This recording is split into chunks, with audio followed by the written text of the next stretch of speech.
ማለዳ የመጣ ስታነቃኝ እንደምን አደራችሁ ክቡራትና ክቡራን የምፅዓቱ አዋጅ ነጋሪ አገልግሎት አድማጮቻችን፣ ሰላም ለእናንተ ይሁን። የማለዳ ቁርሳችንን አሁን ጀምረናል። አዘጋጅ እና አቅራቢ ፓስተር አለማየሁ ነሞ። መልካም ጊዜ ሆነላችሁ። ከሕይወት ምንጭ ውሃ ስታረካኝ ሰላም ጤና ይስጥልን። እንደምን አደራችሁ። ይህ በምፅዓቱ አዋጅ ነጋሪ አገልግሎት እየተዘጋጀ የሚቀርብ የማለዳ ቁርስ ፕሮግራማችን ነው። ወደ ዛሬው የማለዳ ቁርስ ፕሮግራማችንን ከማለፋችን በፊት ይህንን ማለዳ በምሕረትና በቸርነቱ የሰጠንን እግዚአብሔር አምላካችንንና አባታችንን አብረን አመስግነን ወደ ዛሬው የማለዳ ቁርስ እናልፋለን። እግዚአብሔር የዘላለም አምላክ ስለ ምሕረትህ፣ ስለ ቸርነትህ፣ ስለ በጎነትህ፣ ስለ መልካምነትህና ስለ ርኅራኄ በኢየሱስ ክርስቶስ ስም እናመሰግንሃለን። ኖ ደግሞ ከክፉ ሁሉ ጠብቀህ መልካምነትህንና ጸጋህን ምሕረትህንና ቸርነትህን በእኛ ላይ አብዝተህ ለዚህ ማለዳ ስላበቃን ስላደረክልን መልካም ነገር ሁሉ እናመሰግንሃለን።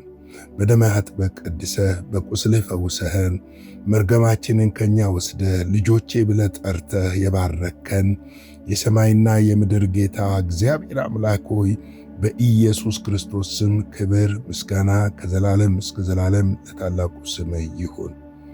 እነሆ ደግሞ በዚህ ማለዳ ሕያውና ቅዱስ የሆነውን ቃልህን እንድንካፈል እርዳን። የቃልህ ኃይል፣ የቃልህ ሥልጣን፣ የቃልህ ጉልበት በሕይወታችን ላይ እንዲሠራ እግዚአብሔር ሆይ በቃልህ እንድትባርከን ነፍስ፣ መንፈስ፣ ሥጋችንን ሁሉ እግዚአብሔር ሆይ ቃልህ ይፈውሰው ያነጻው ዘንድ በኢየሱስ ስም እንጠይቃለን። እግዚአብሔር የዘላለም አምላክ የምናደርገውን ሁሉ ለስምህ ክብር እንድናደርግ ይህ ቀን ደግሞ ከቃልህ የተነሳ ብሩህ ቀን እንዲሆን በኢየሱስ ክርስቶስ ስም እንጠይቃለን። ኖ ቃልህ የተባረከ ይሁን። ሁሉ ለስምህ ክብር ይሁን። ስለ ሁሉ ነገር ተመስገን። በኢየሱስ ክርስቶስ ጌታና ጻድቅ ስም አሜን። እንግዲህ እየተመለከትን ያለነው የቆላስያስን መጽሐፍ ምዕራፍ 2 ነው። በትናንትና 2 ቁጥር 15 ነበረ የተመለከትነው። አለቅነትንና ስልጣናትን ገፎ በመንሳት ድል በመንሳት በእርሱ እያዞረ በግልጥ አሳያቸው ብለን ነው የተመለከትነው። የዲያብሎስ አለቅነት፣ የዲያብሎስ ጌትነት፣ ስልጣኑ ሁሉ ተገፏል። ስልጣን የለውም። ጌታ ኢየሱስ ክርስቶስ ራሱ በማቴዎስ 28 ቁጥር 18 ስልጣን በምድር ሁሉ ተሰጠኝ ብሏል። በሉቃስ 10 18 19 ላይ ደግሞ ሄደን ስንመለከት እባብና ጊንጡን ትረግጡ ዘንድ በጠላት ኃይል ሁሉ ላይ ስልጣንን ሰጥቻችኋለሁ ተብሎ ተጽፏል።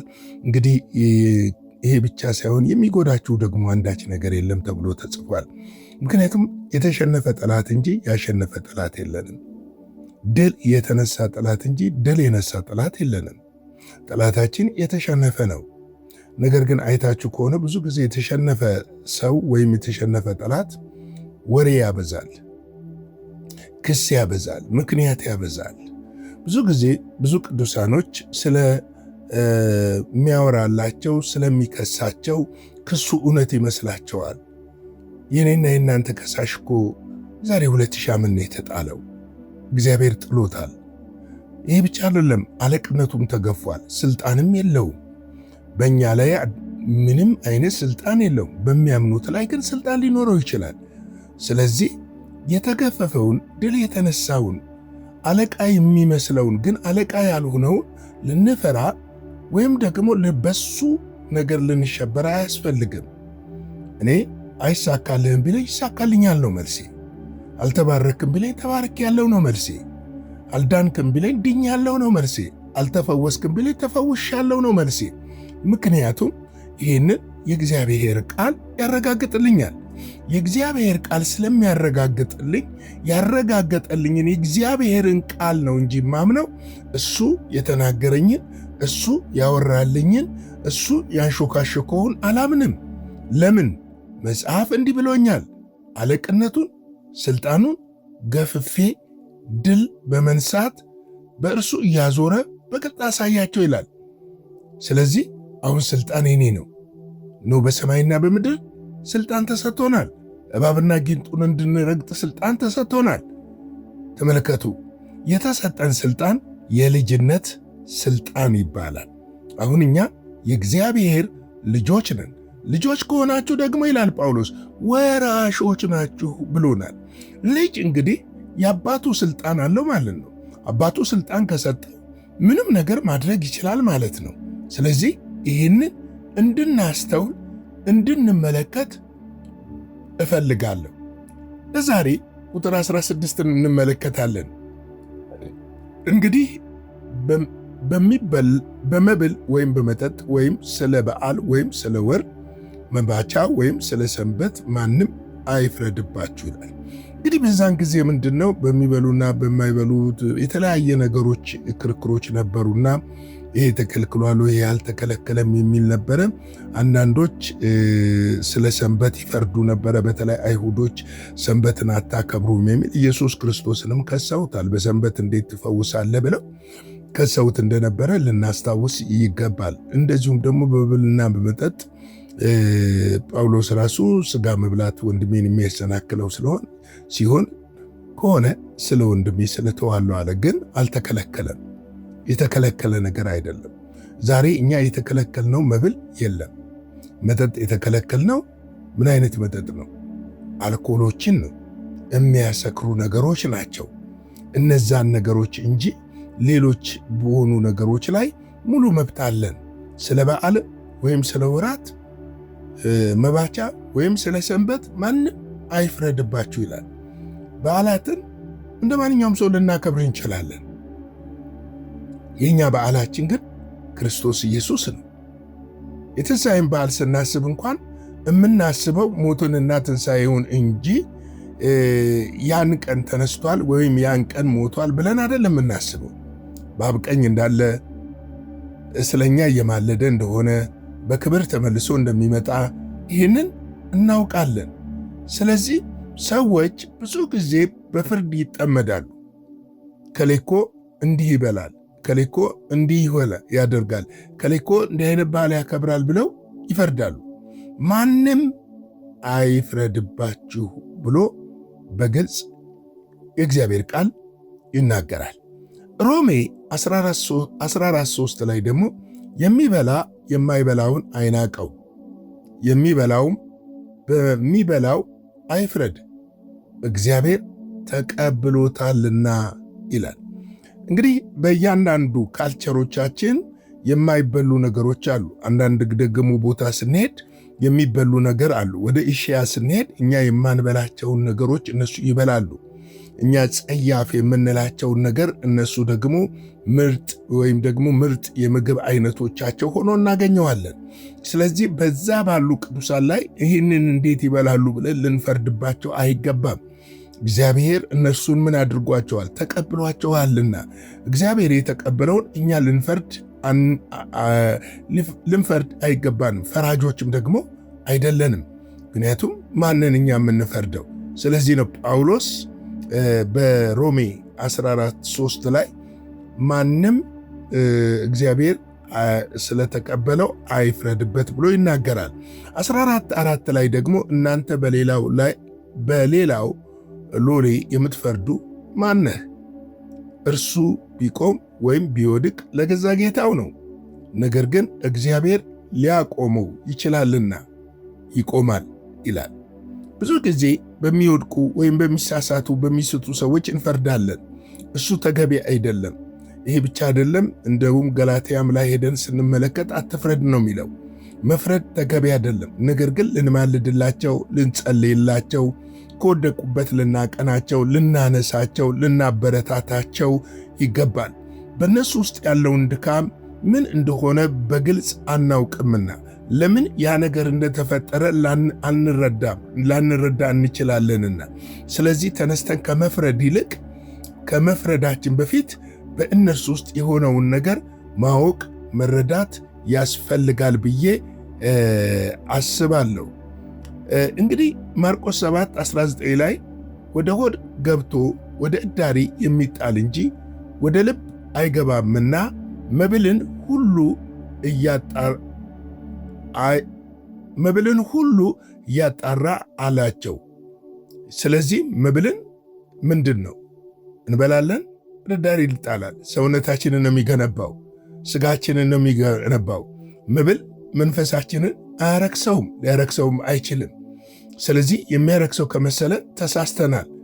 በዚህ ነገር ልንጣላ ወይም ደግሞ ከሌሎች ጋር ልንሟገትበት የሚገቡ ነገሮች አይደሉም። ሮሜ 14:17 ላይ ደግሞ እግዚአብሔር መንግሥት ጽድቅና ሰላም በመንፈስ ቅዱስ የሆነ ደስታ ናት እንጂ መብልና መጠጥ አይደለችም ይላል። እንግዲህ እግዚአብሔር መንግሥት መንፈሳዊው ዓለም ነው። መንፈሳዊ ዓለም ከሥጋዊው ዓለም ይለያል።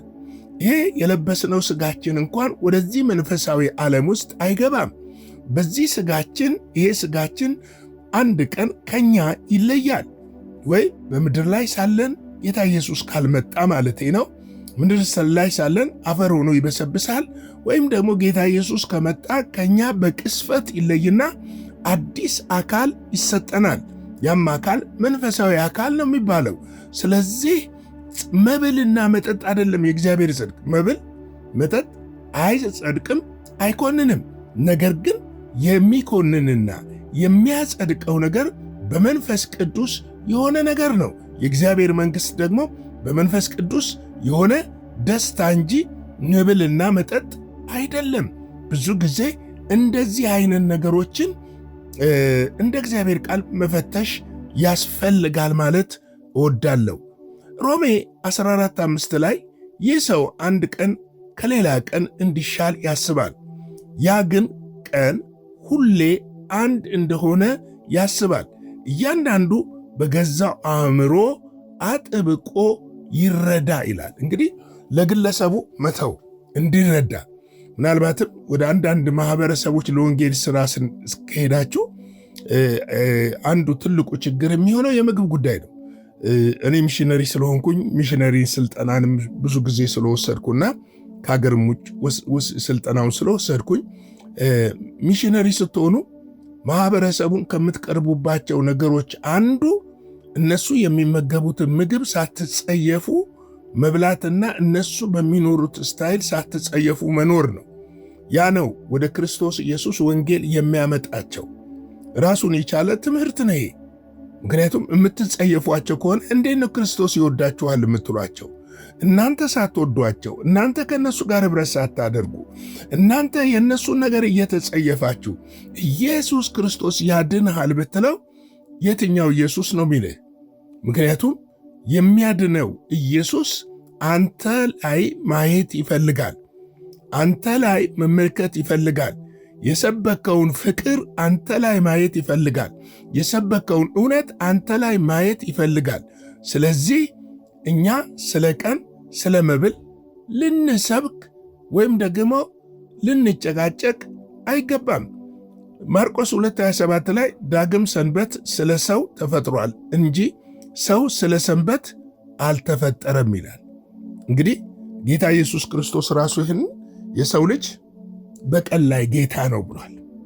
በሰንበት ሲፈውስ አይተውት በሰንበት ለምን ትፈውሳለህ አለ። ሰንበት ለሰው ልጅ እንጂ የተፈጠረው የሰው ልጅ ለሰንበት አይደለም የተፈጠረዋል። ቀኖች የተፈጠሩትና የተበጁት ለእኔና ለእናንተ ነው። ቀኖች እንድንቆጥራቸው ነው። በሰማይ ግን ቀኖች የሉም። ሁሌ ቀን ነው። ሁሌ ብርሃን ነው። ሁሌ በጉ ብርሃናችን ነው የሚሆነው። በዛ ጨለማ አይታወቅም። በዛ ሌሊት ቀን ካላንደር አይታወቅም። የሚታወቀው አንድ ነው፣ የበጉ ብርሃን ብቻ።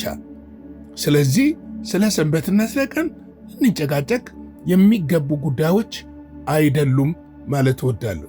እንግዲህ በመብል ወይም በመጠጥ ወይም ስለ በዓል ወይም ስለ ወር መባቻ ወይም ስለ ሰንበት ማንም አይፍረድባችሁ ይለናል የእግዚአብሔር ቃልና ለዛሬ ማለዳ ያዘጋጀሁት ይህንን ይመስላል። ላይክ፣ ሼር፣ ሰብስክራይብ በማድረግ ለብዙዎች እንድታጋሩ በጌታ ፍቅር እጠይቃለሁ። የጌታ ጸጋ፣ ሰላም፣ ምሕረት፣ ቸርነት ከሁላችን ጋር ይሁን እያልኩኝ አጭር ጸሎትን ጸልይና የዛሬ ማለዳ ቁርሳችንን እናብቃ። የዘላለም አምላክ እግዚአብሔር ሆይ ስለዚህ ማለዳ ስለ ምሕረትህ፣ ስለ ቸርነትህና ስለ በጎነት ሁሉ እናመሰግንሃለን። በነገር ሁሉ ስለረዳህን፣ ስለደገፍከን፣ አቅም ስለሆንከን፣ ጉልበት ስለሆንከን፣ ስላገዝከን ክብር ምስጋና ለአንተ ይሁን። እነሆ ደግሞ የታመሙ በኢየሱስ ክርስቶስ ስም ይፈወሱ። ያ ስለ እነሱ የቆሰለው እጅህ እንዲዳስሳቸው በኢየሱስም ጸልያለሁ። በመገረፉ ቁስል ተፈወሳችሁ ተብሎ ስለተጻፈ በቁስል አሁን ቁስላቸው የተፈወሰ ይሁን። ያዘኑ ይጽናኑ፣ የተሰበሩ ይጠገኑ። ጌታ እግዚአብሔር ሆይ በእንቆቅልሽ የታሰሩ መልስ በዚች ማለዳ እንድትመጣላቸው በኢየሱስ ስም እጠይቅሃለሁ። ስለ ሁሉ አመሰግናለሁ። ይህን ቀን ባርክልን፣ ከክፉ ጠብቀን፣ በደም ሸፍነን፣ በምትወደው ልጅህ በጌታ በኢየሱስ ክርስቶስ ስም አሜን።